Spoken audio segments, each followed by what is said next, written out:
Inilah rekomendasi film Exorcist yang wajib banget kalian tonton.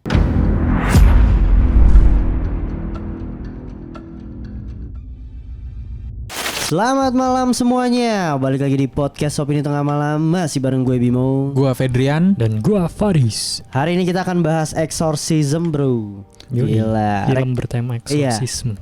Exorcism, film yang kira-kira apa aja sih film Exorcist yang wajib banget lu tonton gitu. Karena kan banyak banget gitu ya, Conjuring lah gitu. Mungkin buat yang nggak tahu Exorcist itu lebih sama kayak Ruqyah gitu ya. Iya. Gitu. Kesurupan melepaskan setan atau iblis di dalam tubuh manusia. Tapi kalau orang Katolik biasanya menyebutnya exorcism. Iya benar. Gitu. Nah, nanti kita akan bahas detailnya gitu ya, seperti apa film favorit dari Faris Exorcist, seperti apa, Fedian apa, gue apa, dan mungkin kita akan sedikit bahas detail dari si Father Amorth. Iya, dari film Pop Exorcist ya. Pop Exorcist gitu. Jadi buat kalian yang belum nonton, Pop Exorcist adalah bercerita tentang kisah nyata dari Gabriele Amorth yang bertugas sebagai divisi eksorsis di Vatikan. Tapi dia resmi kan ya? Resmi kan? Resmi. Iya. Dan dia sudah mengeksorsis ribuan orang. Kalau yang gue baca Bim, di tahun 2013 dia nge-statement kalau dia itu udah ngusir 160 ribu.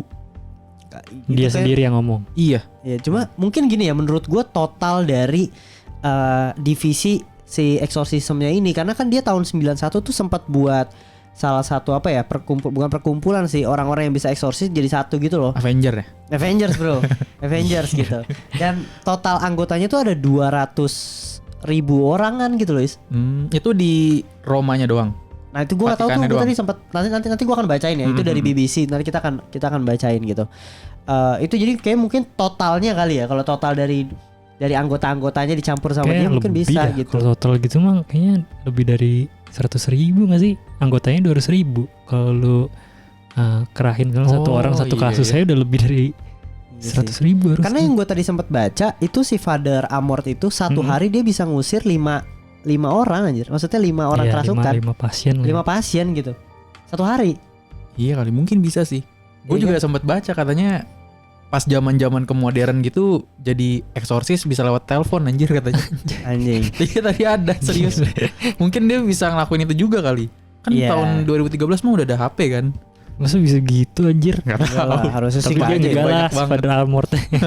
Dia masih ini konvensional bro. Iya. Bisa anjir. Menarik banget lah pokoknya pembahasannya. Kita akan cari tahu, kayak gue juga sempat baca ya, kayak lu bisa eksorsis tuh semua orang katanya bisa melepaskan setan dalam tubuh orang gitu. Nah cara-caranya nanti gue akan kasih tahu. Itu dari mana? Bukan kasih tahu sih, lebih tepatnya kayak apa ya? Step-stepnya. Bukan, iya mungkin step-stepnya gitu. Maksudnya kayak kalau yang gue percaya gitu ya, kayak setiap orang tuh bisa gitu loh sebenarnya. Tergantung iman dan ya kalau lu tahu caranya gitu loh. Cuma kan yang mungkin kita nggak bisa adalah karena kita sisi kemanusiaan itu sangat amat besar, karena kalau bukan ini ya pop gitu ya masih takut lah gitu. Terus pokoknya iman kita juga masih lemah gitu. Makanya mungkin belum bisa gitu. Nanti kita akan jelasin juga perbedaan setan sama iblis. Gila. Paling ngerti bro. Gila gue ini bro, Father Amorth bro. Anggotanya bro, kan lu jujur gue baru nonton, gila seru banget gitu. Mungkin kita bahas ini dulu deh, filmnya gitu. Dari lu apa Is? Kita hitam-hitam semua by the way bro. Gila. Dari kemana? Iya. Gue biru sih. Iya biru. Tapi di situ kayak hitam. Udah nggak apa-apa deh. Udah nggak apa-apa. Lo apa Is? Gue pastinya sih The Exorcist di original. Yang itu si siapa namanya? Apa? Nama apanya? Yang perempuan itu kan? Yang anak kecil. Iya. Itu sih salah satu film terseram juga menurut gue. Iya. Sepanjang masa. Dulu kan gila lu kalau sana lu lihat di IMDb kan kayaknya Exorcist tuh waktu SMA kayak aduh jangan deh, serem banget nih, takut banget gitu kan. Tapi emang serem banget sih. Banyak faktanya juga nggak salah ya ketika filmnya ya. Iya, tentang filmnya juga kan. Kita pernah bahas ininya juga deh. Kayak fakta-fakta dan konspirasinya nggak sih? Yang katanya anaknya kan, Iya yang dia loncat itu. Bukan, yang anaknya jadi kena gangguan atau apa gitu deh, gue lupa. Apa itu pas habis syuting itu. Yang loncat apaan anjir? Yang dia difoto sambil loncat. Itu Conjuring bro. Oh itu Conjuring ya? Iya Conjuring 2 itu. Oh iya. Kenapa Conjuring 2? Ya yang ada foto aslinya. Oh iya yang iya iya. lompat, yang terbang di Aha. kasur itu. Kalau Exorcist ini yang gue tahu sih di behind the scene-nya kalau nggak salah ya. Ya pastinya kan banyak gangguan behind the scene ya.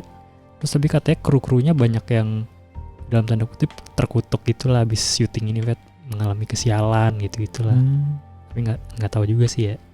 Tapi ini menarik karena film The Exorcist ini juga ada sangkut pautnya nih sama si Father Amorth nih. Jadi kalau nggak salah sutradaranya itu mengirimkan kayak nih film Exorcist gitu loh. Dan pas ditonton tuh si Father Amorth senang, maksudnya senang dalam arti ada yang apa ya, yang membuat film tentang Exorcist yang mungkin dia bilang ya mungkin ada sensasional ya karena film gitu. Tapi secara garis besar proses Exorcist kurang lebih seperti itu gitu loh. Iya. Gitu. Jadi dia senang jadi menyebarluaskan dan mengedukasi gitu loh. Iya benar. Tentang si Exorcist ini gitu. Dia sempat si ketemu juga itu Bim. Dia sempat bikin nyamperin ke Itali ke Father Amorth. Terus sempat diwawancara. Yang tadi kan kita di off the record kita sempat ngomongin dokumenternya kan. Itu yang direct si ini Exorcist Vet. Jadi bikin dokumenter Father Amorth lagi melakukan Exorcist. Mungkin karena emang udah tertarik kayak kali dia sama proses nyatanya gitu. Itu yang director Exorcist, jadi dia bikin dokumenter tentang Father Amorth juga tahun 2000 berapa ya? 17 ya? Ya segituan kayaknya. Oh iya. Itu yang dia ngusir setan di dalam tubuh cewek bukan sih? Iya. Oh iya itu Exorcist terakhirnya dia. Iya, Exorcist terakhir dia tuh gue lihat iya. Lumayan ngeri sih tetap sih. Iya, kalau gue sih Exorcist itu salah satu film terseram sih. Kalau kalian belum nonton dah. Itu kayak awalnya dari benchmark kayak film Exorcist sih. Kayak semuanya dikeluarin baru ada kayang di tangga. Katanya itu pertama kan? The best. Gue sempat baca sih. Harusnya gitu ya, soalnya gue gak nemu lagi sih. Selain itu tahun 70 berapa? 78 apa? Iya itu 73. Itu tahun 73. Iya. Emang tai banget sih emang tuh yang palanya muter ya. Iya, masalahnya gila itu ekstrim banget sih yang pala muter terus muntah. Tusuk pakai anjir. Ngeri banget dah itu. Parah banget. Ya itu kayaknya bisa dibilang apa ya, titik baliknya film horor mungkin ya.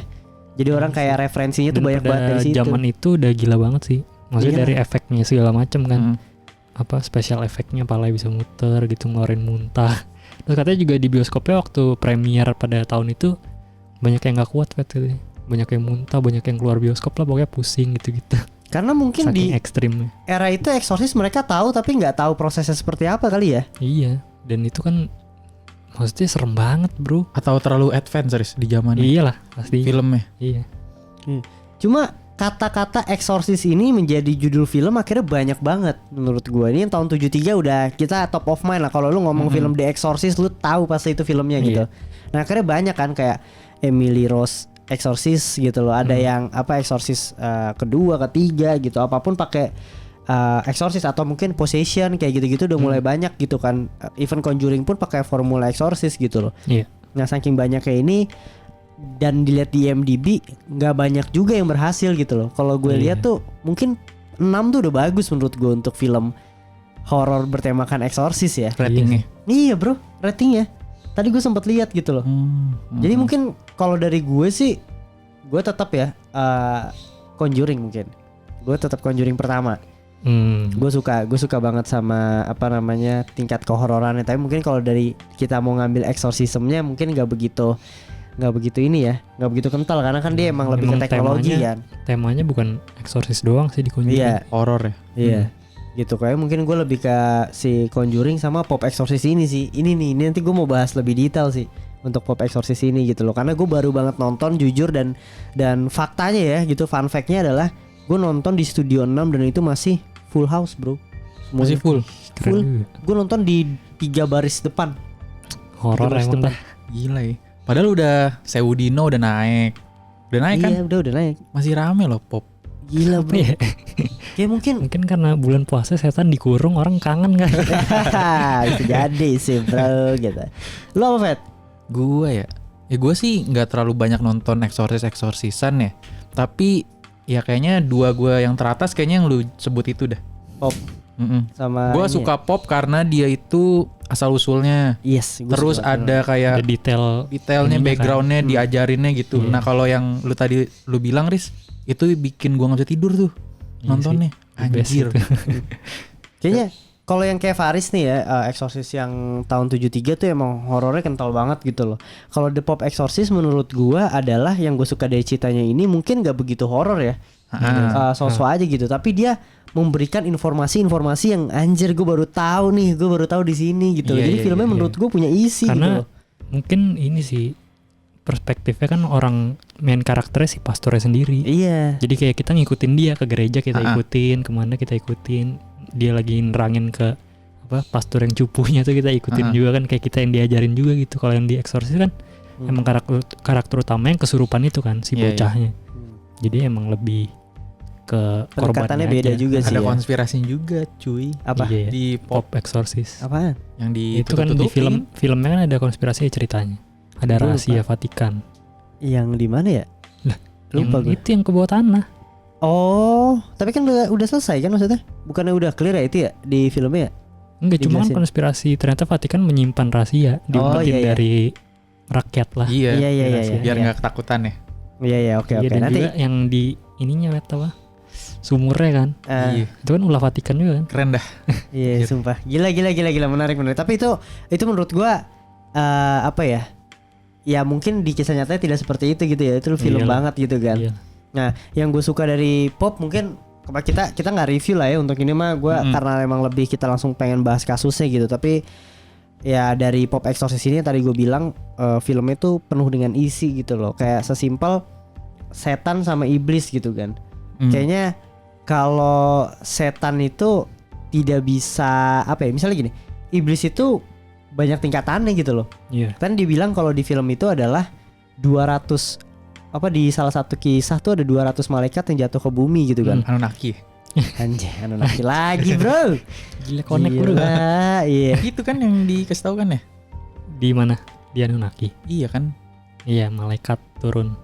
Iya. Iya, pokoknya itulah. Nah, kalau yang ini tuh di Pop ini katanya kan ada 200 malaikat yang jatuh ke bumi gitu kan. Akhirnya kan ya ibaratnya malaikat ini dendam lah gitu. Iya. Nah, malaikat-malaikat ini nih iblis gitu loh. Yang salah satunya, aduh ini nggak bisa spoiler. Pokoknya intinya iblis tuh bisa dilihat tuh adalah dari malaikat yang jatuh ke bumi itu gitu. Dia tuh bisa dia tuh manipulatif. Dia itu bisa dia punya power juga lah. Misalnya power dalam arti mungkin bisa gerakin benda dan lain sebagainya gitu loh. Nah, tapi kalau setan tuh ya emang cuma lu kerasukan biasa aja dan lebih bodoh gitu kasar ya. Gitu kan di scene awal ini juga ada nih di BBC yang gua baca gitu ya, salah satu artikelnya. Jadi Father Amorth itu pertama kali dia mencoba belajar gitu ya, dia tuh dipanggil di salah satu desanya itu yang tadi kayak di scene awal film gitu. Ada orang kerasukan gitu. Nah, tanda-tanda orang kerasukan adalah dia bisa berbahasa yang sebelumnya dia tidak bisa gitu. Iya. Iya. Gitu. Itu sering banget gitu kan. Atau dia punya kekuatan yang fisiknya itu tidak memungkinkan gitu. Si Father Amorth pernah bilang bocah 11 tahun bisa mentalin 4 orang dewasa gitu.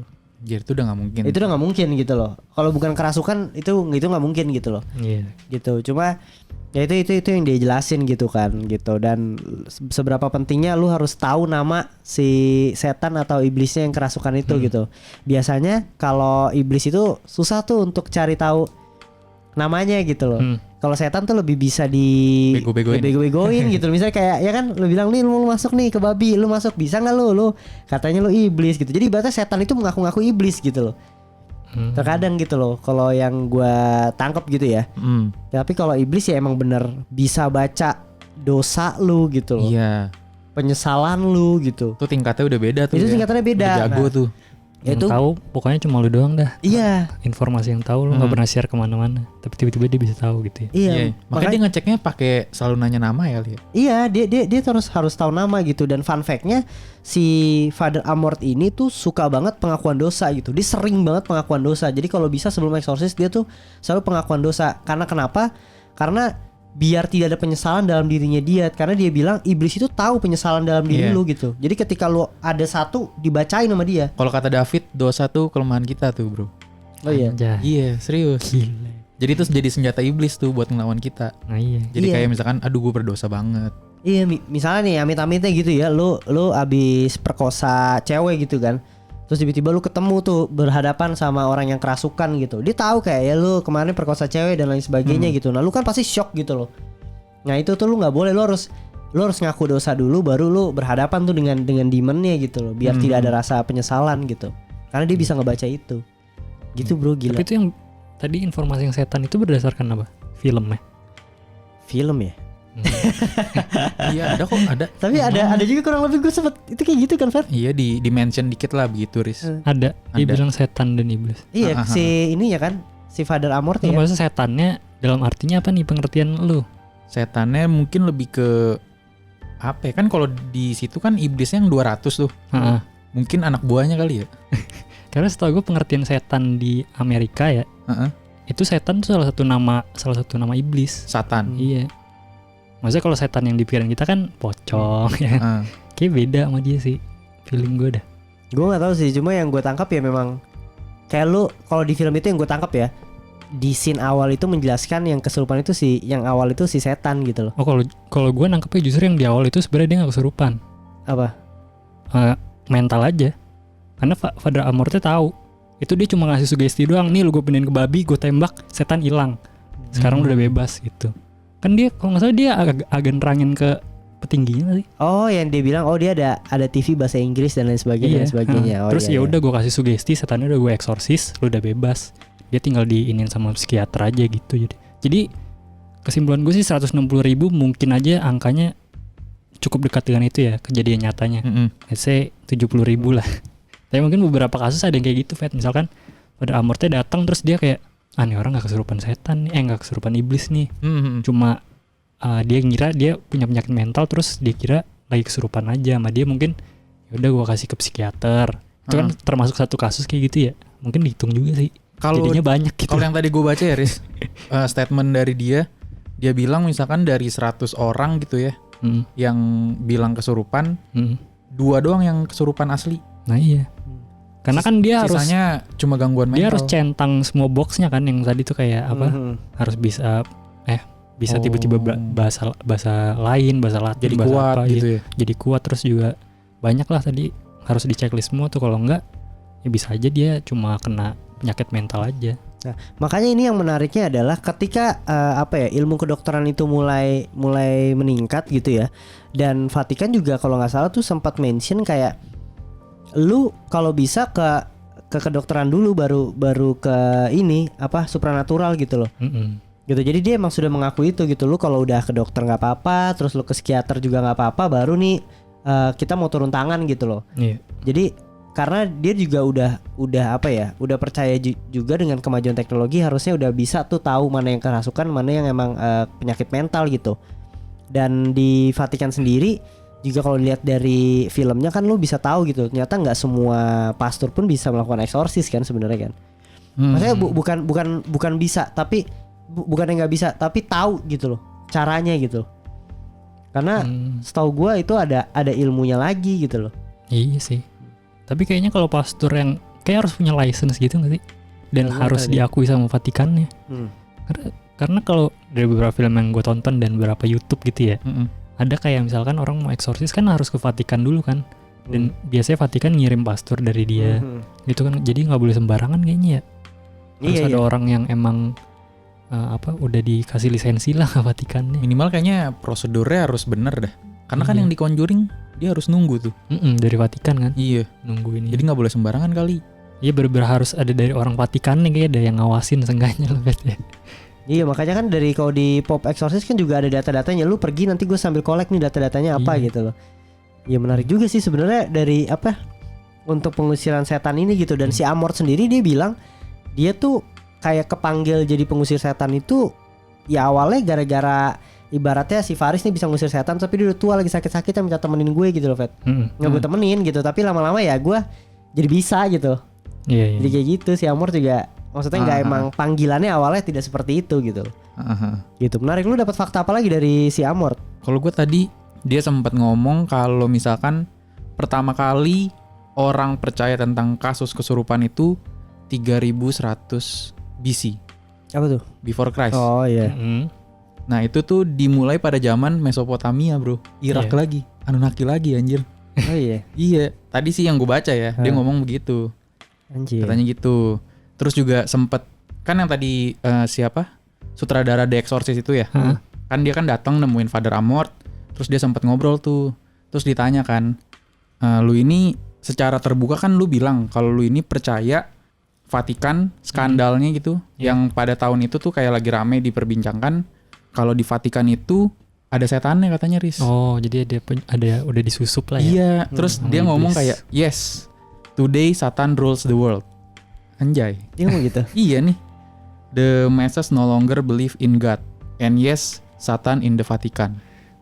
Tapi kayaknya ini gak sih, maksudnya sudah menjadi apa ya? Bukan rahasia lagi, Fet. Maksudnya kita udah bisa kayak secara logika pasti ada lah, maksudnya di tempat tersuci pun gitu kali ya.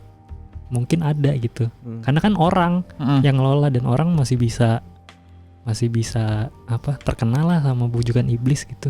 Bisa. Sekuat-kuatnya orang. Atau mungkin yang dia maksud lebih ke dosa gitu, atau balik lagi ke David gitu ya.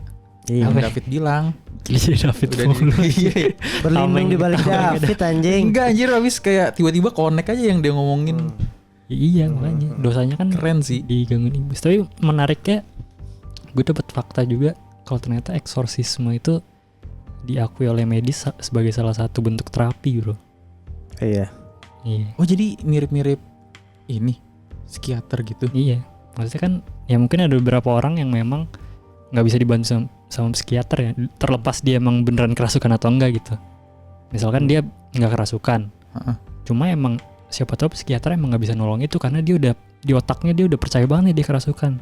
Nah harus digituin sama eksorsisme baru bener tuh. Ya, mungkin emang secara medis ada benernya juga sih. Harus dipakai ini ya, kayak misalkan barang-barang Iya. salib gitu-gitu, baru dia percaya gitu Iya. ya.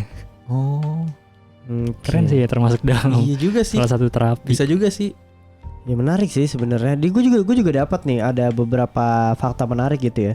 Jadi kalau kata si Father Amorth ini ada beberapa pertanyaan yang emang lu harus wajib tanyain nih ketika lu ada melihat orang yang kerasukan. Asik.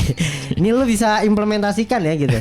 Apa? Pertama, siapa nama Anda? Apakah Anda sendirian dan kapan Anda pergi gitu.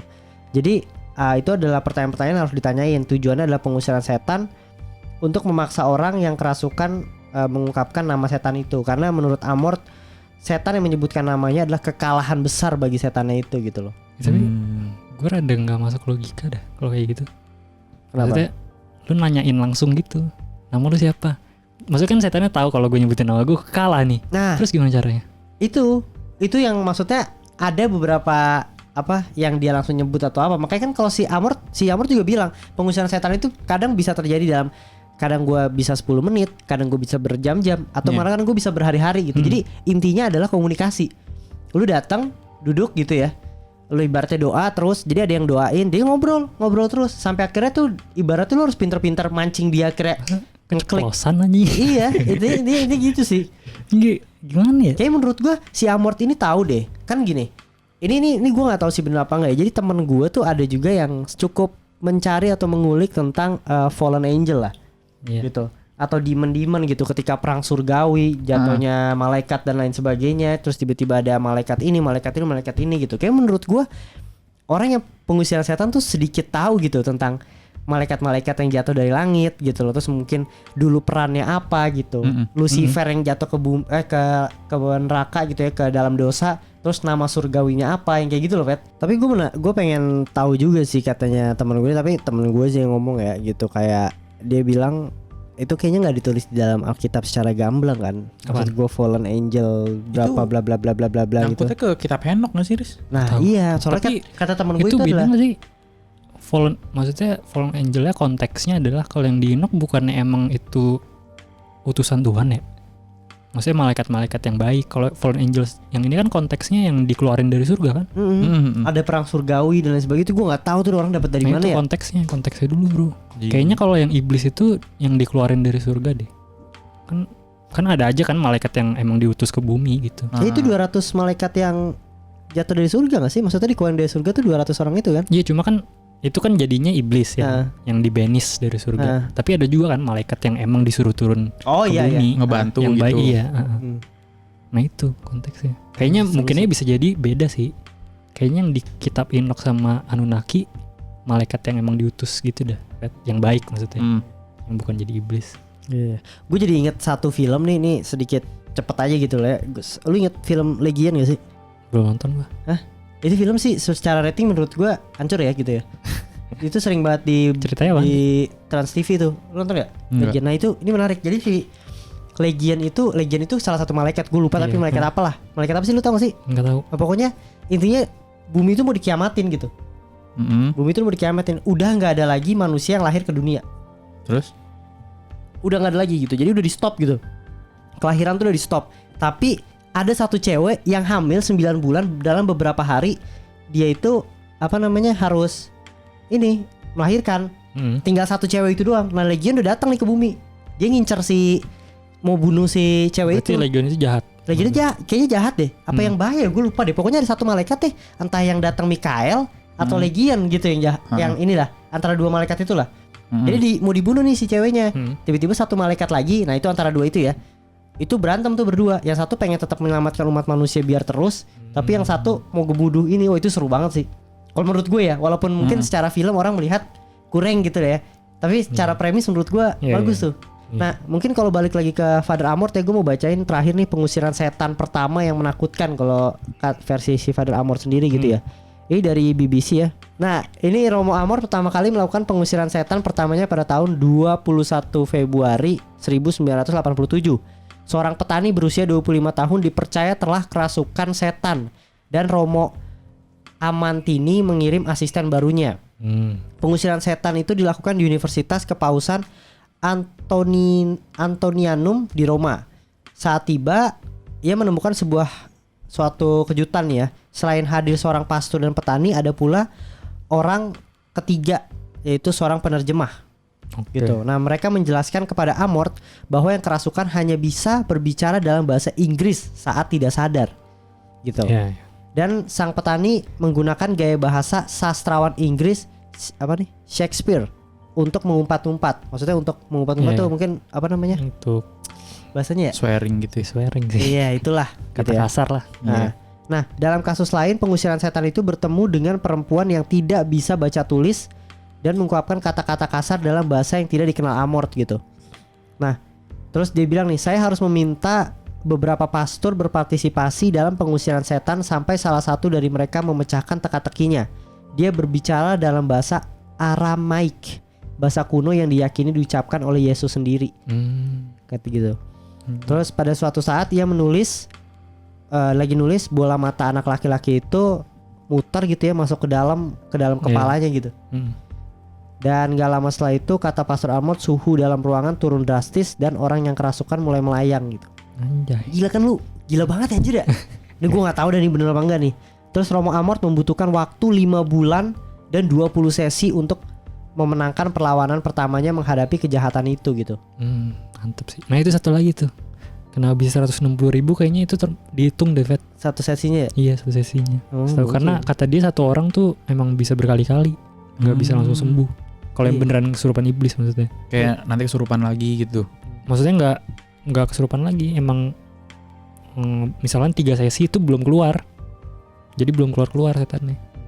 Ada prosesnya lama. 5 bulan. Dia bilang paling cepat dia 10 menit anjir.